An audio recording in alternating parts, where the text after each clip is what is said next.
Let's start our discussion of how to graph sinusoidal functions by reviewing the transformations. And in particular, let's review our original key points on our sine and cosine graphs. So I know you've done this lots of times, but we're going to do it again. So we're going to start out, sine of 0 is 0, sine of 90 is 1, sine of 180 is 0, sine of 270 is negative 1, and sine of 360 is back up to 0. This is one cycle of a sine function. And when we go to cosine, cosine starts up at 1. So cosine of 0 is 1, cosine of 90 is 0, cosine of 180 is negative 1, cosine of 270 is 0, and cosine of 360 is 1.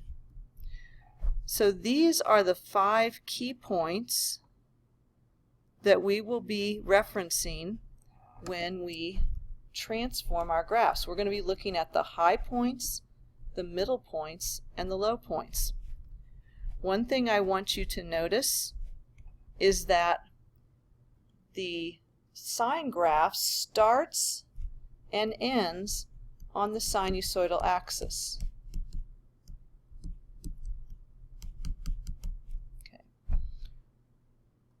So I probably should have written starts and ends. Starts and ends on the sinusoidal axis.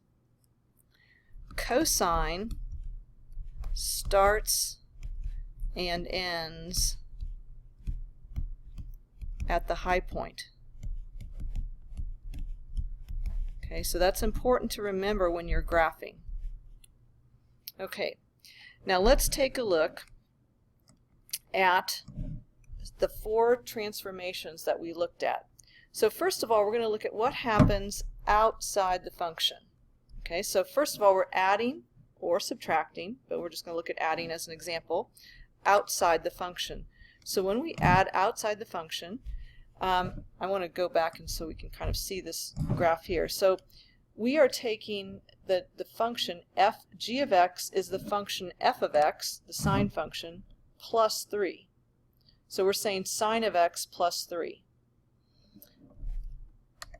So if 0 degrees gives me 0, I'm adding 3 to that. So this is 0 plus 3. And this is going to be 1 plus 3, 0 plus 3, negative 1 plus 3, and 0 plus 3. So I'm taking the original values from the sine function and adding 3 to each of them. So g of x, our y value on our graph, is just going to be 3 bigger. So it's going to be 3, 4, 3, 2, 3. So that means my sinusoidal axis, instead of being at 0, all these 3 points are on the sinusoidal axis at 0. This becomes my new sinusoidal axis. In other words, my graph is centered around the line y equals 3.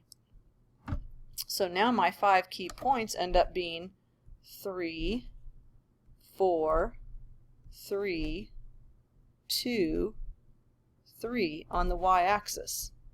So there's my graph. So in other words, the whole thing, the sinusoidal axis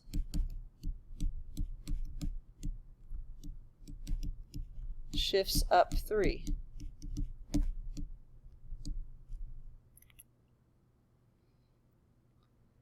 Now what happens if we multiply or divide or multiply or divide outside the function? So 3 times f of x. So here my f of x is cosine of x.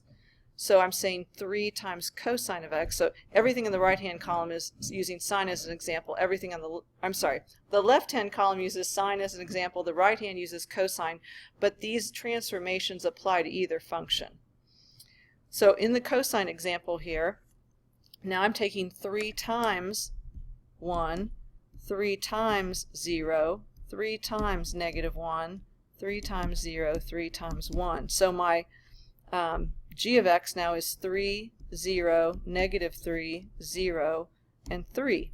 So you can see why multiplying outside the function does not affect points where the y value is 0, because when you multiply the y value or the cosine value in this case. Oh shoot, that should have said cosine right here.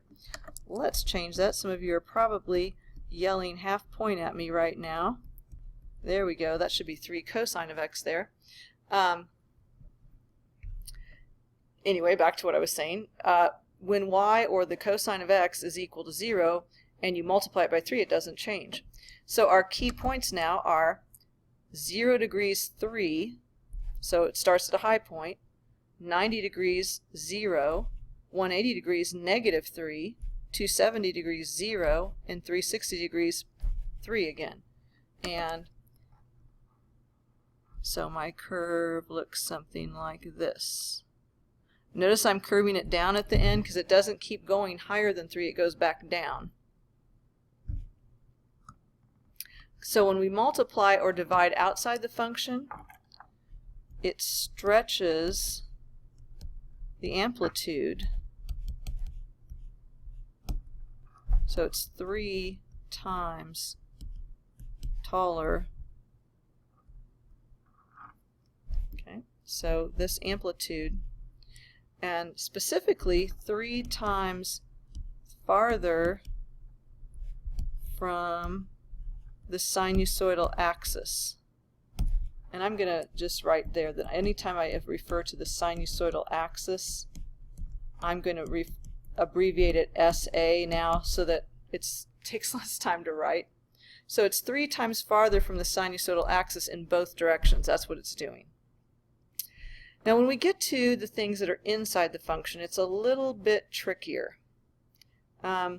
Here we have adding or subtracting inside the function. And it's tricky in that it looks like the opposite of what it's going to do. And let me explain why that happens. The original function said sine of x equals, and when we did sine of x, when we did sine of x was sine of 0, we got 0, and we did sine of 90, we got 1, and so forth. So right now we're saying if x minus 30 would equal 0, if that whole quantity equaled 0, then the sine function would equal 0. If this whole quantity equaled 90, then we'd get 1 as our y value. If this whole quantity equaled 180, we would get 0.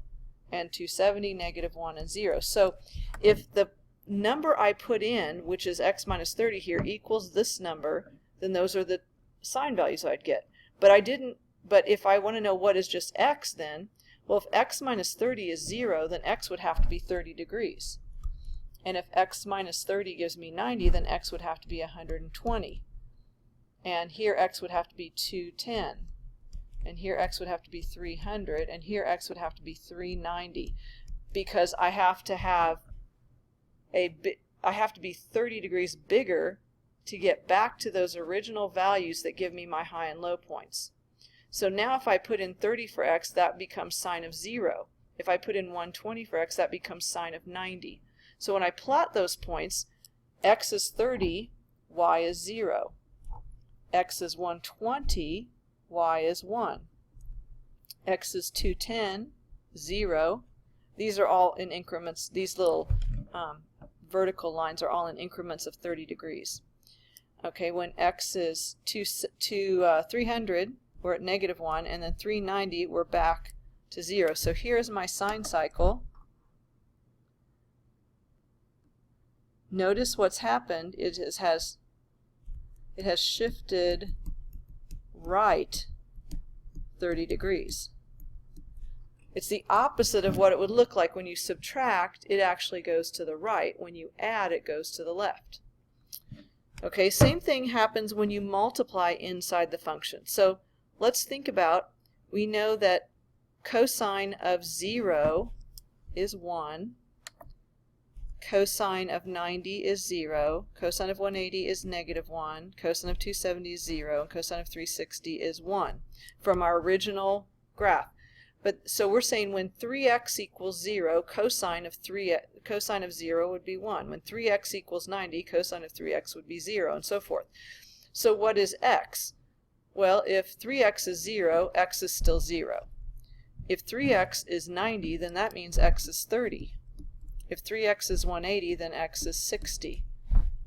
Then this would be 90, and this would be 120. So now instead of going from 0 to 360 for one cycle, we're going from 0 to 120 for one cycle. So we're saying at 30 degrees, I'm sorry, at 0 degrees, we're at 1, which is what we had before. Now at 30 degrees, we're at 0. And at 60 degrees, we're at -1. At 90 degrees, we're at 0. And at 120, we're back up. One whole cycle has taken place in only 120 degrees. Okay, so this is one cycle. One cycle, cycle is a, I don't know what I just spelled, but it wasn't cycle. One cycle equals 120 degrees. Now we can keep going. We could have another, the next cycle would, if we kept going with the same pattern, we would have another cycle completed at 240, and then we would go through 3 complete cycles by the time we got to 360. That wasn't quite as nice. So here's another cycle, and here's another cycle. So now we have 3 cycles in 360 degrees. So this affects the phase displacement. The phase displacement is the right or left shift from 0.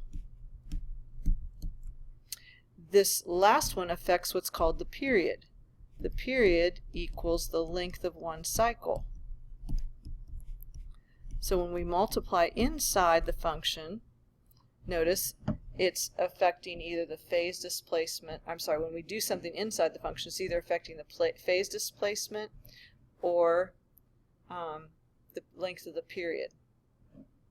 So let's summarize some big ideas from all these transformations. Transformations outside the function affect y.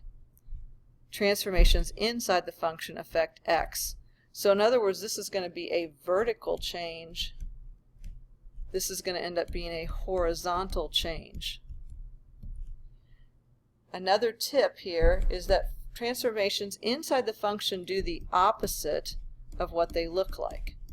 So when we multiply outside the function, the graph gets taller. When we multiply inside the function, the period gets shorter or smaller, narrower.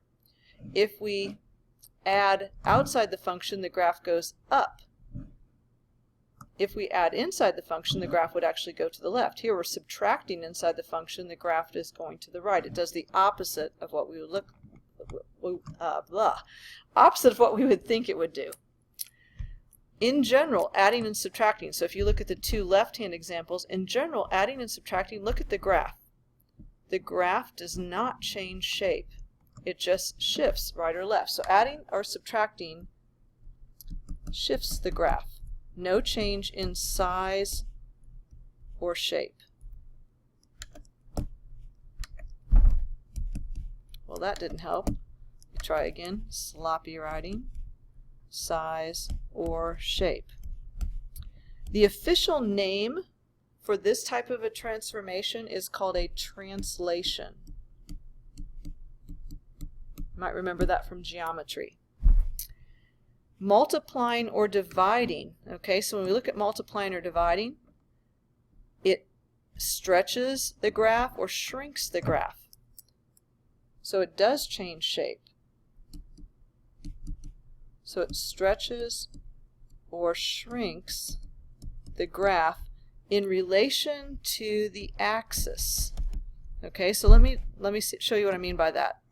In this particular graph, when we multiply outside the function a vertical change, it's stretching it in relationship to the x-axis or the sinusoidal axis. Here the graph is stretching or shrinking with respect to the vertical axis. Okay, so it's stretching either away from or towards the y-axis. There is no change in the x or y-intercept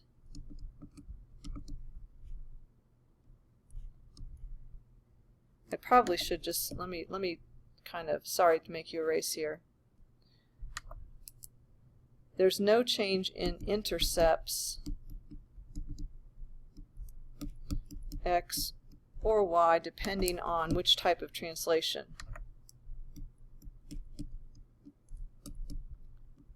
Depending on inside, outside of the function. Okay, so we're seeing here no change in the y-intercept with a translation inside the, with a multiplying inside the function. There's no change in the x-intercepts when you're multiplying outside the function. The official name for the stretching and shrinking of a graph is called a dilation.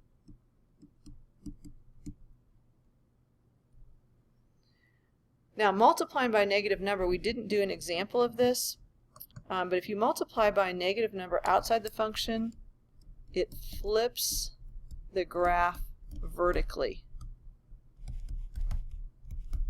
So, for example, a sine function would start, instead of being up and down, it goes down and then up.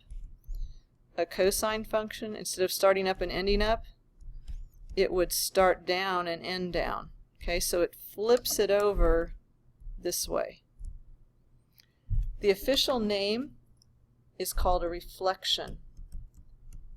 And in particular, when we multiply outside the function, it would be a reflection, a vertical reflection in this case.